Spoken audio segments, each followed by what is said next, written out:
Our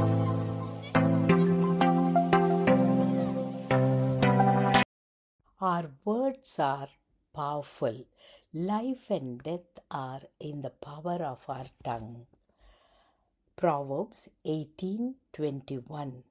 Think positively so that your words spoken are positive and they are powerful. Learn to align your thought and your words. Think success, speak success to experience success. Words are very, very powerful. Let it be under the control of our God. Loving Heavenly Father, we know that our words are powerful. Help us, Lord, to think and to speak positive words today. In Jesus' name we pray. Amen.